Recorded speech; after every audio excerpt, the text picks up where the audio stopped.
देवर्षि नारद को अभिमान क्यों हो गया कि वे सबसे बड़े भक्त हैं भगवान नारायण के और उन्होंने सब कुछ जीत लिया है। एक बार की बात है, देवर्षि नारद तपस्या करने के लिए एक कंदरा में चले गए। वहाँ तपस्या उन्होंने की और घोर तपस्या की।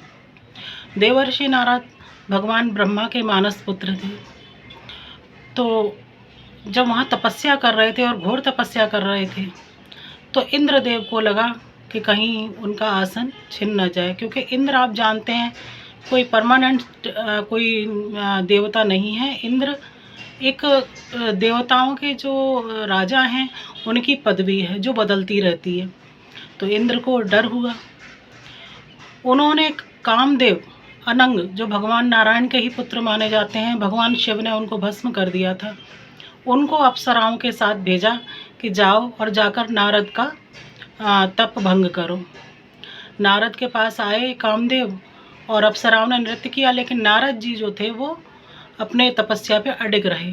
अब कामदेव डर गए कि कहीं ऐसा ना हो नारद जी मुझे शाप दे दें। उन्होंने क्षमा मांगी, अप्सराओं ने क्षमा मांगी और वे लोग अपने लोग चले गए।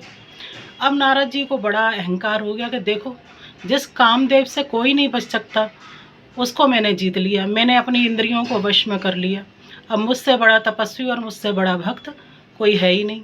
उसके बाद वे कैलाश पर्वत गए और वहाँ जाकर भगवान शिव को सारी बातें बताईं और अहंकार पूर्वक कहा कि देखो भगवान शिव, मैंने जीत लिया, मैंने आपकी सृष्टि में बनाए हुए हर व्यक्ति को जीत लिया। जब मैंने कामदेव को जीत लिया तो सबको जीत लिया, मैंने अपनी इंद्रियों को जीत लिया। भगवान शिव समझ गए कि इनको बहुत अहंकार है और अहंकार भगवान नारायण को पसंद नहीं है। उन्होंने कहा, नारद तुमने जो कुछ मुझसे कहा है वो तो कहा है, लेकिन नारायण से जाके कुछ मत कहना, श्री विष्णु ये सहन नहीं कर पाएंगे। पर नारद जी नहीं माने, वे अहंकार के वश होकर सीधे गए वैकुंठ और उन्होंने भगवान नारायण से सब कह दिया। भगवान नारायण ने उनके अहंकार को दूर करने के लिए एक मायावी नगरी बसाई। उस मायावी नगरी में इतना मनमोहन सब कुछ था, सारी स्त्रियां आदि सुंदर थीं कि कोई भी देखे और मुग्ध हो जाए। उसमें विश्व मोहिनी जो भगवान नारायण की ही शक्ति थी, वे राजकुमारी बनी और अद्वितीय सुंदरी, विश्व मोहिनी जैसा कि नाम है उस हिसाब से उनका रूप सौंदर्य था। तो नारद जी ने उनको देखा, मन में मोहित हो गए। पर उन्होंने देखा एक से एक सुंदर देवता और राजकुमार वहाँ पधार रहे हैं। तो वो आए और उन्होंने भगवान नारायण से कहा कि हे नारायण, मुझे भी आप अद्वितीय स्वरूप दीजिए जिससे कि विश्व मोहिनी मेरी पत्नी बन जाए। भगवान नारायण ने कहा, ठीक है, जैसा सही होगा उसी हिसाब से तुम्हें रूप मिल जाएगा।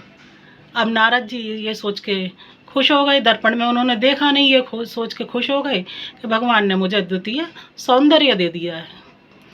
उसके बाद में जब वहाँ आए और स्वयंवर में गए तो सारे लोग नारद जी को देख के हंसने लगे।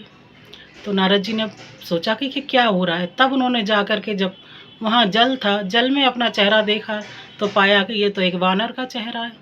वे क्रोध में सीधे बैकुंठ गए और भगवान नारायण को उन्होंने शाप दे दिया। और जो विश्व मोहिनी थी उन्होंने भगवान नारायण के गले में वरमाला डाल दी, क्योंकि वो विष्णु माया ही थी। नारद जी ने कहा कि हे नारायण, तुमने मेरे साथ छल किया है। भगवान ने कहा, नहीं नारद, मैंने छल नहीं किया, मैंने तुम्हारा अहंकार दूर किया है।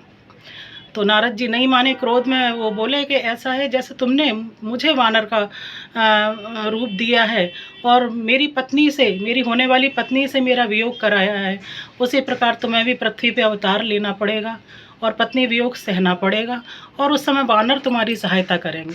कहते हैं कि त्रेता में रामावतार इसी का परिणाम था। इस तरीके से नारद जी को अहंकार हुआ और भगवान नारायण ने उनका अहंकार दूर किया।